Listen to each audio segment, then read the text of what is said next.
Promise me that you will never let me down.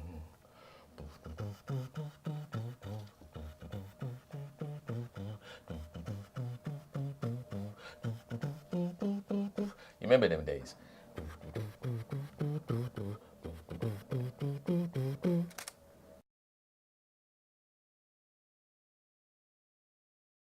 Look at this. 35, can you see that? Look at that. 35, 1.4 L on an M50. Does that not look like it was made for this body? Look at this. Look. Can you see that? I'm trying to go too close. Can't focus too close. Looks like it was just made for this. Beautiful. Bit lens heavy, obviously, being on such a small mirrorless camera, but beautiful. I'm going to be rolling with this for the next couple of days to see if we can get some examples so that we can do a little workflow like last week. And I'd like to, big up all those that commented on last week's 85 1.8 workflow that we did down in the Skylab. It was a multicam shoot. It was a little exercise just to see if I could do a multicam shoot down there in the Skylab. Always had the idea of doing it. But last week we actually did it, and the results you can go and watch episode 55, I think it is, episode 55. It's amazing how quickly the episodes spiral up into the 50s. It was just the other day I was contemplating and reflecting on it. It's just the other day I started the series. It was just an idea, something to take my photography musings and worldly musings and kind of like tie them all together as a multiple media manager, and make something of it, make something productive out of all this stuff. And it kind of brings us to the topic today, which is, why do you take photos? Have you ever asked yourself that question? If you take photos, or if you're a videographer or any kind of media, or why do you grab up your camera and take photos, shoot videos, going to all these places and with your camera? And when you reach a kind of level where I am, not trying to big myself up, but I kind of feel awkward if I go into a place and I haven't got my camera. I feel like a spare wheel. I feel like I'm wasting my time being in this space and I haven't got my camera. And it is important to have times when you haven't got your camera, to put down the camera. And I struggle with that, because I always want to carry a camera. But it is important sometimes, to not only breathe in, i.e. capturing, acquiring. It's also good to breathe out, to produce and to share. But it's also good just to have a little break, a little moment away from this baby, which is strapped to my neck. Well, I say strapped to my neck. Well, technically it's in my side bag, so the side bag's got a strap. So yeah, it's strapped to your neck. But why do you take photos? And I was reflecting on it, and I've been taking photos for a long time, from I was small. I've explained this before. From I was about 5 or 6, I was taking photos from the time when my dad used to give me, his old camera with no film in it. And I'd run around taking photos with a camera with no film.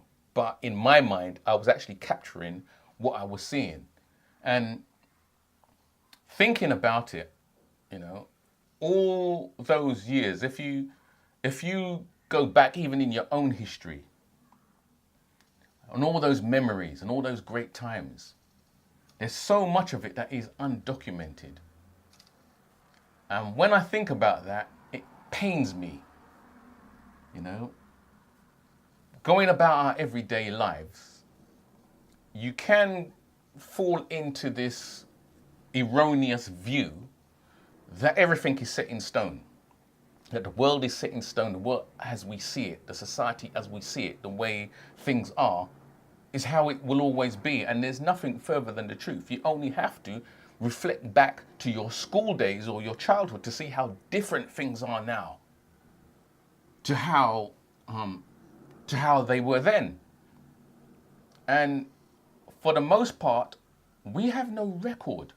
We have no record of this to share with generations that are coming up now. And that grieves me because I've done a lot of stuff in my life. I've been through a lot of things.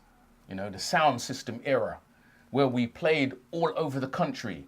You know, a group of friends from school, and we jammed together and we built speaker boxes and raised money and amps and records, and we'd play all over the country. We had some great times. And even though I had a camera back then, the amount of pictures, archive stuff that I've got from those times is very small, very few and far between. I must have been having such a great time that I actually forgot to take pictures. And that's a shame. You know, it's a shame. And I think as you get older and you start to recognize all this, you recognize how fleeting time is, how fleeting your sojourn on this planet is. It is important to capture this stuff, you know, to capture it so that we can share not only with our children, but with other generations coming up now, you know. It's always great when you look back over time. When you look back to the 50s and the 60s and the 40s even. I love looking at those old pictures, and it kind of puts you in the frame. It puts you in, gives you a little smidgen of how those people were living back then. And you can compare to how it is now. So why do I take pictures? I guess I take pictures to capture that energy, that moment in time. What was happening at that moment, how things were, how people related in that moment, because by the time you blink, we're going to be into a next era where God knows what it's going to be, how it's going to be.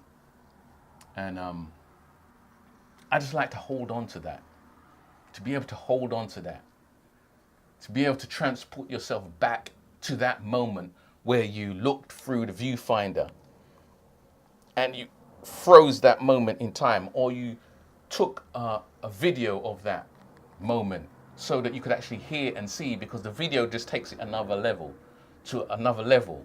You not only see the frame, because when you see the frame, you can kind of build a story out of what you're seeing in the frame, which is what I was doing last week when I was going through the pictures, you know, building a story from that one frame.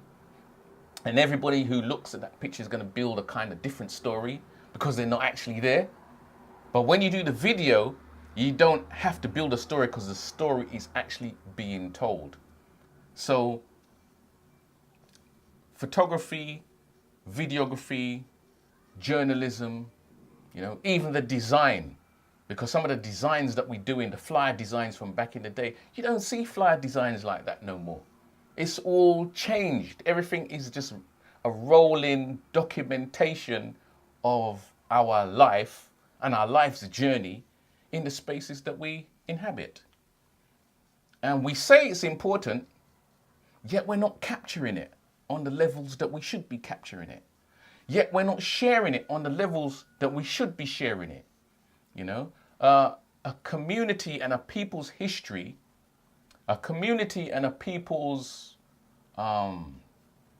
culture is told in the story of their art. And the art can be captured and displayed using this tool right here. Yeah. I know people, you can use your phone nowadays. Phones are getting really good. They're getting very sharp. They're small. You have them in your pocket. We can tell a great story with the tools at our disposal. So I guess that's why I take photos. And I love to take photos. I take photos every day. Every single day I'm using these machines. You know, I might be using this, my mirrorless, or I might be using this one here. Got my 5D2 here. I've got other machines like the one that I'm filming with at the moment, a 70D for filming. I'm using these constantly. And it's kind of like I'm trying to make up for lost time. I'm trying to make up for the times when I could have been capturing, but for whatever reason, my mind was somewhere else. And I think that's what happens to a lot of us. Our mind is somewhere else. We're not actually seeing the big picture because we're actually sailing through the sea. It's only when you reach shore and you realize and you look back at the journey that you went through and it wasn't captured. We're missing a trick. Oftentimes we're missing a trick. Trust me. So it's a kind of strange one today, kind of reflecting, which is all part and parcel of telling the story, because sometimes you need to reflect and brainstorm to review where you are, to be able to put something together, to be able to tell the story, to be able to interact with the people who are listening. Because people are coming to my channel because they're liking hearing that history. They need to feed off that history, which maybe they never captured. Or they're joining me on the journey of the multiple media managers as I grow and develop on my journey through media. Yeah. We spend so much time complaining about the media and how the media doesn't focus on us and doesn't tell our story. It's our job to be telling our story. And even though sometimes even I complain that we don't get the number of views and that, you know, we're doing all this work and the views are very small, we have to see past that because our story is unique. And the way the media is working at the moment, if you're not homogenized to the way that they want to tell the story, the algorithms take you out of the picture. But we can't watch that because there will come a time when everything will go, not full circle, but 180 degrees and face the other way, and our story will be up there, forefront, headline, you know? So we work for that day, telling our story with whatever tool we choose to use. So a kind of strange one today, a reflecting on the life and times of multiple media managers up and down the country. Because you're one. You may not realize it, but you're one. So let's use the tools. Yes, let's use the tools and tell our story. It's all good. Promise me that you will tell your story.